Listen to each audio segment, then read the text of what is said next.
Hello students, today is our first lecture. We are going to start with a new chapter, that is chapter number 6, statistics and practice set 6.1. Before solving practice set 6.1, we will learn some basic concept about what is statistics. Simply statistics मतलब जब भी आपको कोई भी बहुत सारे values दिए रहेंगे, मतलब डेटा दिए रहेंगे, तो आपको किसी भी डेटा में एवरेज डेटा निकालना रहता है. मतलब समझ लो कोई एक बंदा काम करता है, ठीक है, कोई भी एक पर्सन है, एक शॉप में काम करता है और वो कुछ बनाता है, तो 12 घंटे काम करता है और हर एक घंटे में अलग अलग मतलब प्रोडक्ट बनाता है. मतलब एक घंटे में 10 बनाएगा तो नेक्स्ट एक घंटे में 12 बनाएगा. तो आप लोग को डे के एंड में उसका एक एवरेज वैल्यू निकालना पड़ता है कि एक घंटे में कितना काम किया उसने. 12 घंटे में इतना बनाया तो एक घंटे में कितना किया. तो उसके लिए हम लोग यूज करते हैं स्टैटिस्टिक्स. ठीक है, तो सिंपली आपको ऐसे स्टैटिस्टिक्स फाइंड करने के 3 मेथड है. ठीक है, पहला एक सिंपली उसमें हम लोग मीन फाइंड करते हैं, मतलब एवरेज. ठीक है, मीन मतलब एवरेज होता है. तो डायरेक्ट मेथड है एक. डायरेक्ट मेथड के बाद सेकंड मेथड है स्टेप डेविएशन मेथड, और उसके बाद थर्ड मेथड नहीं, आपको 2 ही मेथड दिए. ठीक है, तो 2 में से आपके एग्जाम में सिर्फ एक ही मेथड आने वाला है, दैट इज तीसरा मेथड भी था अज्यूम मीन मेथड. तो तीनों में से आपको सिर्फ एक ही मेथड आने वाला है, दैट इज डायरेक्ट मेथड. ठीक है, तो हम लोग सिर्फ ये चैप्टर में डायरेक्ट मेथड पढ़ने वाले हैं, स्टडी करने वाले हैं. तो आपको बता देता हूँ डायरेक्ट मेथड होता क्या है. ठीक है, डायरेक्ट मेथड में आपको कॉलम बनाने पड़ते हैं. ठीक है, कितने कॉलम बनाने पड़ते हैं यहाँ देख लो, 4. पहले में हमेशा क्लास होता है, दूसरे में क्लास मार्क, तीसरे में फ्रीक्वेंसी, चौथे में क्लास मार्क इंटू फ्रीक्वेंसी. ठीक है, क्लास में आप लोगों को हमेशा टाइम्स मतलब जो भी ड्यूरेशन रहेगा वो दिया रहेगा, मोस्टली यही दिया रहेगा, नहीं तो कुछ मार्क्स दिए रहेंगे.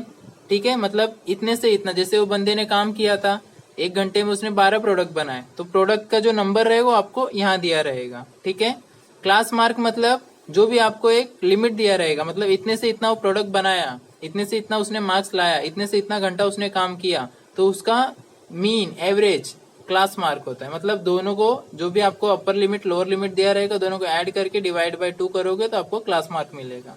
ठीक है, उसके बाद फ्रीक्वेंसी मतलब कितने लोगों ने काम किया, या नंबर ऑफ वर्कर कितने हैं, या कितने स्टूडेंट ने पढ़ाई किया. ठीक है, ये 2 लिमिट के बीच में तो इधर आएगा. और फिर उसके बाद ये दोनों कॉलम का मल्टीप्लीकेशन मतलब क्लास मार्क इंटू फ्रीक्वेंसी आपका इसमें आएगा. ठीक है, तो सिंपली मैं आपको कॉलम बनाना बताया. इसके बाद हम लोग स्टार्ट करते हैं direct method with an example. ठीक है,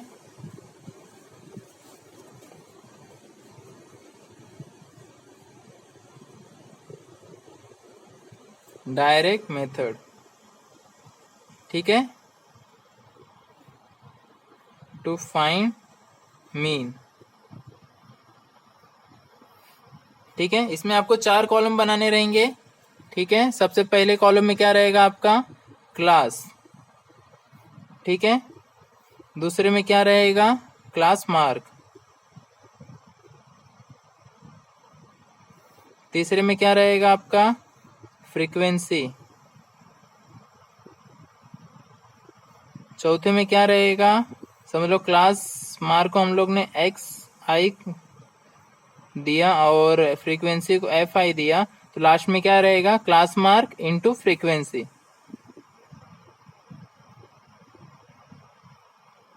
इंटू फ्रीक्वेंसी. ठीक है, और उसको नोटेशन देंगे कैसा आएगा, XI मतलब क्लास मार्क इंटू FI. ठीक है, तो आपको 4 कॉलम हर क्वेश्चन में बनाने रहेंगे जब भी आपको डायरेक्ट मेथड से सॉल्व करना रहेगा. और आपके एग्जाम में सिर्फ डायरेक्ट मेथड ये दिया है कि आने वाला है और बाकी सब कैंसिल है. तो सबसे पहले क्लास मार्क में कितने कॉलम होते हो आपको पता चल गया. ठीक है, क्वेश्चन में आते हैं. The following table shows the frequency distribution of the time required for each worker to complete a work. मतलब फ्रीक्वेंसी मतलब कितने रिपीटिशन मतलब वही काम वो कितने बार करता है, मतलब वही काम वो कितने बार करता है. ठीक है, तो सिंपली आपको क्या दिया है, frequency distribution of time required for each worker to complete a work. कोई भी एक जॉब है ठीक है। वो जॉब को कंप्लीट करने में हर वर्कर को अलग अलग टाइम लगेगा। तो 15 to 19 आवर्स, ये आवर्स दिए टाइम रिक्वायर एक जॉब को कंप्लीट करने में। तो 15 to 19 आवर्स कितने वर्कर लोग वो जॉब 15 to 19 आवर्स के बीच में कर रहे हैं, वो कितने हैं टोटल 10। ठीक है। उसके बाद 20 to 24 आवर्स, ठीक है, इतने टाइम में कितने वर्कर वो जॉब कर रहे हैं। ठीक है। कोई एक जॉब है उसको अलग अलग वर्कर कर रहे हैं। ठीक है। तो अलग अलग वर्कर को कितने टाइम लग रहे हैं, तो उसमें पहला 15 to 19 है। 15 to 19 आवर्स कितने वर्कर ये दोनों आवर्स के बीच में काम कर रहे हैं 10। फिर उसके बाद 20 to 24 इतने आवर्स कितने वर्कर को लग रहा है वो काम करने को 15। इसमें वर्क आपका सिंगल है, जॉब जो आप लोग करोगे वो सिंगल रहेगा, लेकिन आवर्स रहेंगे अलग अलग रहेंगे। क्यों? क्योंकि सबकी कैपेसिटी अलग अलग होती है सब वर्कर्स की। ठीक है। तो 15 to 19 आवर्स दिया है, फिर 20 to 24, फिर 25 to 29, 30 to 38, तो 35 to 39। तो 15 to 19 के बीच में 10 लोग, मतलब 10 ऐसे पर्सन है जो 15 to 19 आवर्स लेते हो जॉब को कंप्लीट करने में। तो ये क्या है? फ्रीक्वेंसी है। क्यों? क्योंकि एक ही 15 to 19 एक ही बैच है, तो उसमें कितने लोग रिपीट हो रहे हैं 10। इसी को क्या बोलेंगे? फ्रीक्वेंसी।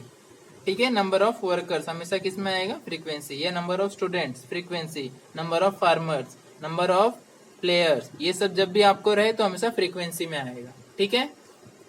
क्लास में हमेशा मोस्ट ऑफ टाइम में क्या आएगा आपका? टाइम ड्यूरेशन आएगा। ठीक है। तो क्लास में हमारा क्या आएगा? टाइम। तो सबसे पहले इसमें टाइम लिख दो। आपको फाइंड क्या करना है वो भी पढ़ लो। From the table find the mean time required to complete the job for a worker. ठीक है। क्वेश्चन ध्यान से सुनो। Find the table, from the table find the mean time. Mean मतलब average, required to complete the job for a worker, मतलब ये इतने time require होते हैं, इतने वर्कर काम कर रहे हैं। लेकिन अभी समझ लो कोई नया बंदा आया जॉब के लिए। ठीक है। तो नए बंदे को हमको बताना पड़ेगा ना, मतलब अपने को अज्यूम करके रखना पड़ेगा कि वो जॉब अगर कोई नॉर्मल बंदा करेगा तो उससे कितना टाइम लगेगा। तो पहले अपने पास वो रिकॉर्ड रहना चाहिए कि इसके पहले जो वर्कर लोग ने जॉब किया उसको कितना टाइम लगा। ठीक है। तो उस एक पर्सन को कितने आवर्स जॉब करने चाहिए, मतलब कितने आवर्स जॉब रिक्वायर रहेंगे वो जॉब कंप्लीट करने में, तो उसके लिए हम लोग निकालते हैं मीन टाइम। एक वर्कर को जॉब करने के लिए कितना टाइम लगेगा, मीन टाइम। ठीक है। तो सिंपली क्लास हम लोग क्या लिखेंगे? नंबर ऑफ आवर्स, तो इधर लिख देंगे नंबर ऑफ आवर्स। ठीक है। Class mark frequency, class mark into frequency, ये आपका कॉमन वर्ड है, लेकिन हर क्वेश्चन में अलग अलग दिया रहेगा। इसमें नंबर ऑफ आवर्स दिया है तो क्लास के नीचे नंबर ऑफ आवर्स लिखो, टाइम या आवर्स। ठीक है। तो सबसे पहले क्या दिया है? 15 to 19, 15 to 19 लिख दो। उसके बाद 20 to 24, उसके बाद 25 to 29, उसके बाद 30 to 34, उसके बाद 35 to 39। ठीक है। ये आपका हो गया क्लास। क्लास मार्क क्या होता है? ये दोनों को प्लस करो। ठीक है। मतलब 15 + 19 डिवाइड बाय उसको 2 से करो, तो 15 19 कितना होता है? 34, डिवाइड बाय 2 करोगे कितना आएगा? 17। तो इधर कितना आएगा आपका? 17। सिमिलरली ये दोनों को भी प्लस करके डिवाइड बाय 2, तो उसका कितना आएगा? 22। सिमिलरली ये दोनों को प्लस करो, 25 + 29 डिवाइड बाय 2 कितना आएगा? 9 5 14 को 4 कैरी 1 2 2 4 1 5 डिवाइड बाय 2 करेंगे कितना आएगा? 27। तो इधर इसका कितना आएगा? 27। इसका कितना आएगा? 32। 35 + 39 37 आएगा। तो सिंपली आपको इसमें क्या करना है? प्लस करना है दोनों को और उसको डिवाइड करना है 2 से। ठीक है। ये याद रखना, ये ऐसे लिख रहा हूं मैं आपको। प्लस करके क्लास मार्क में डिवाइड बाय 2 करना है, दोनों को plus divide by 2, plus divide by 2। Frequency जो आपको गिवन है वही लिखो। 15 और 19 के बीच में कितने वर्कर हैं? 10। तो इधर क्या आएगा? 10। इधर क्या लिखोगे? Number of workers. ठीक है। 20 to 24 के बीच में 15 सिंपली लिख दो, फिर 12, फिर 8, फिर 5। इतना याद रखो, जिसके मतलब क्लास है उसके सामने उसकी फ्रीक्वेंसी लिखनी चाहिए ताकि मल्टीप्लिकेशन करने में इजी हो। बाद में इसका और इसका मल्टीप्लिकेशन इसमें लिखेंगे। क्लास मार्क इनटू फ्रीक्वेंसी, मतलब इस कॉलम का मल्टीप्लिकेशन इससे, तो सामने वाले से करो। 17 × 10 कितना होगा? 17 इंटू 10 कितना होगा 170। 22 इंटू 15, 22 इंटू 15 कितना होगा 330। ठीक है, उसके बाद 27 इंटू 12, 27 इंटू 12 कितना होगा 324। ठीक है, उसके बाद 32 इंटू 8 कितना होगा, 32 इंटू 8 कितना होगा 256। फिर 37 इंटू 5 कितना होगा 185। ठीक है, ये आपका हो गया calculation in terms of table. ये सब टेबल्स में कितने कैलकुलेट करने थे वो सब हो चुका है। ठीक है, उसके बाद आपको एक बनाना पड़ेगा टोटल का। ठीक है, लास्ट वाला एक रो बना, उसमें लिखो टोटल। ठीक है, ये किसका टोटल है, फ्रीक्वेंसी का ना। तो इन टर्म्स ऑफ मैथ्स हम लोग टोटल को ऐसे लिखते हैं, इसको बोलते हैं सम। क्या बोलते हैं इसे, सम ऑफ, ये क्या है एफ आई ना, तो एफ आई ये पूरा आप ऐड करोगे तो आपको कितना मिलेगा 50। कितना होगा 50। इसको बोलते सम ऑफ एफ आई, मतलब sum of frequency. Similarly class mark into frequency, तो उसको क्या लिखेंगे सम ऑफ, मतलब ये जो है इसको पूरा आपको प्लस करना है। सम ऑफ किसका करेंगे, x I into F I, x I into F आई। ठीक है, उसका सम ऑफ, इसको ऐड करोगे तो आपको कितना मिलेगा 1265। इसको सबको प्लस करना है। ये आपको दो चीज निकालना है, किस किस का सम, एक क्लास मार्क इनटू फ्रीक्वेंसी का सम और एक फ्रीक्वेंसी का। ठीक है, ये दोनों निकालने के बाद आपको क्या करना है, सिंपली मीन का फॉर्मूला यूज करना है। मीन मतलब क्या होता है, एवरेज। एवरेज कैसे निकालते हैं हम लोग, जो टोटल दिया रहेगा, मतलब समझ लो आपको इसको पूरा टोटल दिया है ना, ये टोटल। ठीक है, ये टोटल कितना है 1265। ये टोटल में कितने जन वर्कर यूज हो रहे हैं 50। तो एक वर्कर के लिए क्या करेंगे, ये डिवाइड बाय ये करना है। ठीक है, एवरेज आप लोग मार्क्स निकालते रहोगे। तो उसी तरह मीन का फॉर्मूला है ये summation of X I F आई, ये वाला जो रहेगा ऊपर डिवाइड बाय फ्रीक्वेंसी वाला नीचे, ये फॉर्मूला है। फ्रीक्वेंसी को और क्या बोलते हैं एन। ठीक है, एन भी इसको बोलते हैं। किसी किसी फॉर्मूले में डिवाइड बाय एन भी किया तो एक और फॉर्मूला बन जाएगा X I F I divide by N. ठीक है, तो summation of X I F I क्या है 1265, 1265। ठीक है, उसके बाद डिवाइड बाय क्या है एन या तो एफ आई, ओके उसका कितना है 50। ठीक है, आप लोग डिवाइड करोगे तो आप लोग को आंसर कितना मिलेगा 25.3, 25.3 क्या आवर्स। ठीक है, तो हमारा मीन वैल्यू कितना आएगा 25.3 आवर्स। इसका मतलब क्या है, इसका मतलब कि एवरेज वर्कर अगर जॉब कर रहा है तो उसको वो जॉब कंप्लीट करने में 25.3 आवर्स रिक्वायर होंगे। ठीक है, लास्ट में इधर लिखा है the mean time required to complete the work for a worker equal to 25.3 hours approximately, मतलब लगभग इतना टाइम लगेगा। ठीक है, तो आपको बस इतना ही फाइंड करना है, मीन तक फाइंड करना है। ठीक है, तो प्रैक्टिस सेट का हम लोग एग्जांपल देख चुके हैं। अब हम लोग जाने वाले हैं रियल प्रैक्टिस सेट पे। प्रैक्टिस सेट में आप लोग को बता दूं कि क्वेश्चन नंबर 2, 4, 5, 6 ये क्वेश्चन नंबर क्या है कैंसल है, मतलब ये आपको एग्जाम में नहीं आने वाले। ठीक है, और जो बाकी दो बचे मेथड है उसमें ये क्वेश्चन आ रहे हैं। और क्वेश्चन नंबर 1 और 3 ये आपको दो ही क्वेश्चन एग्जाम में आने वाले। ठीक है, इंपॉर्टेंट मार्क कर लो, आपको यही दोनों सॉल्व करना है इस प्रैक्टिस सेट से। तो इसमें से दो में से मैं आपको एक क्वेश्चन सॉल्व करके बताऊंगा और दूसरा आपको होमवर्क रहेगा। ठीक है,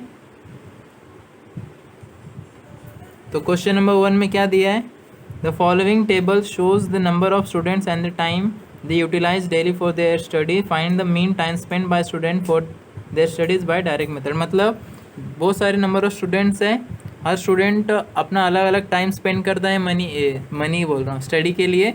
तो आपको मीन टाइम निकालना है कि पर स्टूडेंट कितना मीन टाइम स्टडी करता है। मतलब बहुत सारे 100, 200, 150 कुछ स्टूडेंट्स है इसके अंदर, कितने आपको काउंट करने के बाद पता चलेगा, 50, 60 भी हो सकते, 50, 60।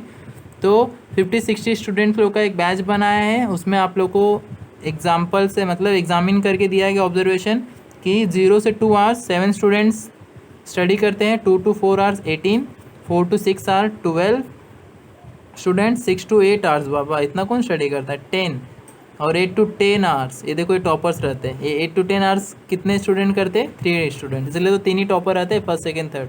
ठीक है, तो आप लोगों को सिंपली यूज़ करना है सेम, कौन सा मेथड, डायरेक्ट मेथड, क्योंकि इधर मेंशन है already by direct method. Direct method जब भी आए तो सबसे पहले आपको 4 कॉलम माइंड में याद आना चाहिए। माइंड में आपको सबसे पहले क्या याद आना चाहिए, 4 कॉलम। तो 4 कॉलम कौन कौन से, सबसे पहले आप लोग ड्रॉ कर लो, 1 column 1, column 2, this is column 3 and last one is column 4।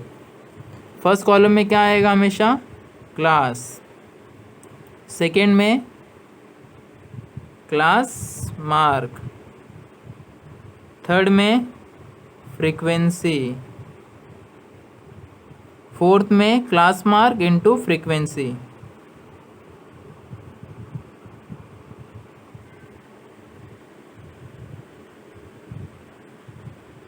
ठीक है, क्लास मार्क को किससे डिनोट करते हैं, एक्स आई, फ्रीक्वेंसी को एफ आई। तो क्लास मार्क इनटू फ्रीक्वेंसी को कैसे लिखेंगे, X I class mark into frequency F I. ठीक है, ये आप लोग का हो गया general table for what, direct method, question number 1। ये तो आपको जनरल टेबल हो गया।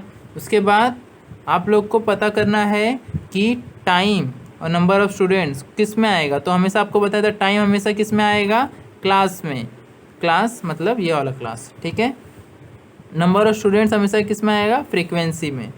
ठीक है, हमेशा मोस्ट ऑफ टाइम जो ऊपर वाला रहता है वो क्लास में ही आता है, जो नीचे वाला रहता है फ्रीक्वेंसी में आता है। लेकिन वैसा मत करो, कभी ऊपर नीचे आ गया तो, इसलिए हमेशा याद रखो टाइम या कुछ भी ड्यूरेशन दिया रहेगा तो आप लोगों को हमेशा किस में लिखना है, क्लास में। Number of students, number of worker जो भी दिया रहेगा उसको हमेशा फ्रीक्वेंसी में लिखना है। तो क्लास क्या है, पहला 0 to 2, तो 0 to 2। दूसरा क्या है, 2 to 4। तो सबसे पहले 0 to 2 लिखिए, उसके बाद सेकंड क्या है, 2 to 4, 2 to 4। थर्ड क्या है, 4 to 6। फोर्थ क्या है, 6 to 8। फिफ्थ क्या है, 8 to 10। ये क्या है, टाइम इन आवर्स, तो इधर ब्रैकेट में लिख लो टाइम आवर्स। ठीक है, class mark, class mark simply क्या होता है, ये दोनों का एवरेज, दोनों का एवरेज कैसे निकालते हैं, पहला लोअर लिमिट, दूसरा अपर लिमिट। लोअर मतलब छोटा, अपर लिमिट मतलब बड़ा, तो दोनों को प्लस करना है। 0 + 2 डिवाइड बाय हमेशा किससे करोगे, 2 से।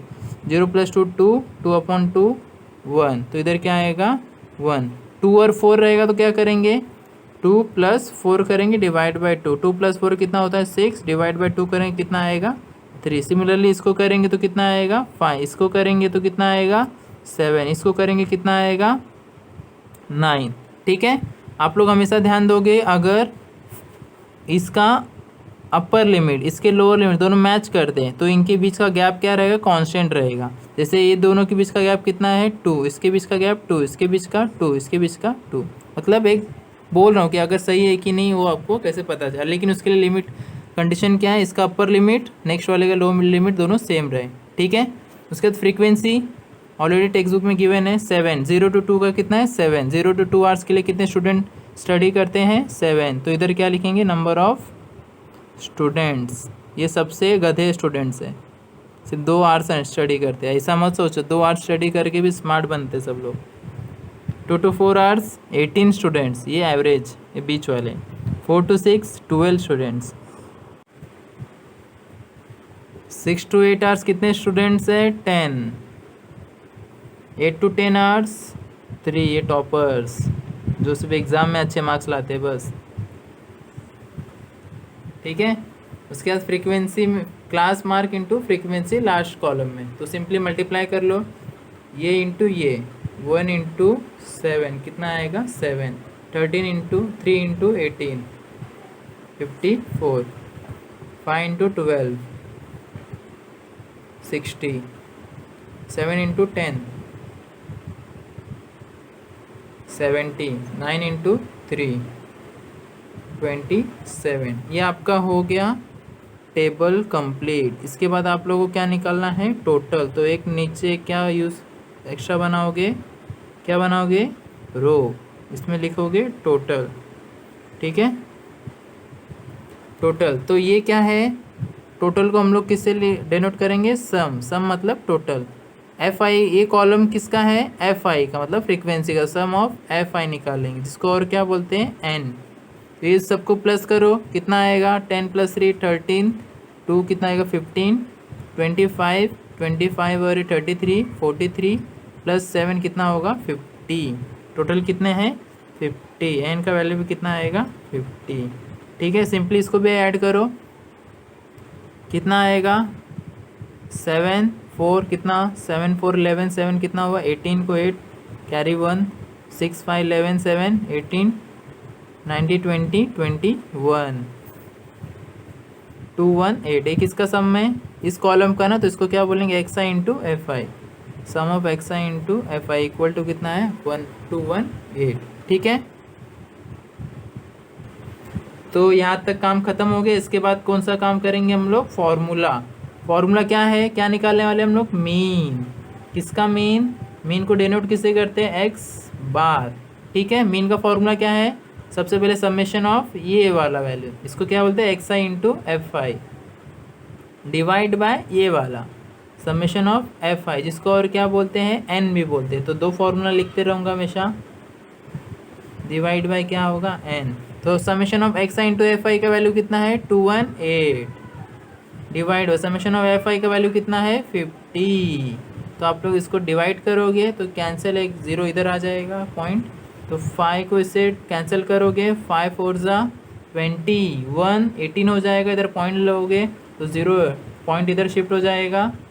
उसके बाद क्या होगा, 18 बचा, 5 3 ज़ा 15, फिर कितना बचेगा 3, फिर 18 में से 15 गया 3, तो 5 6 ज़ा 30। तो मीन कितना आएगा आपका, एक्स बार कितना आएगा 4.36 आवर्स। मतलब so the average study done by a student in number of our is 4.36 hours. मतलब एक स्टूडेंट, कितने स्टूडेंट है टोटल 50 स्टूडेंट में से जितने नंबर ऑफ आवर्स स्टडी कर रहे सब स्टूडेंट मिल के, उनमें से अगर एवरेज नंबर ऑफ आवर्स निकालेंगे पर स्टूडेंट तो कितना आ रहा है 4.36 आवर्स। मतलब कोई भी एक स्टूडेंट 4.36 आवर्स स्टडी करता है। ठीक है, इसके बाद आपका next question number 2 4 5 6 is cancel completely from your syllabus and you have to just do 2 question, that is 1 and question number 3। और आपको क्वेश्चन नंबर 3 मैं क्या दे रहा हूँ ऐसे होमवर्क। ठीक है, तो आज के लेक्चर में इतना ही, मिलते हैं नेक्स्ट लेक्चर में।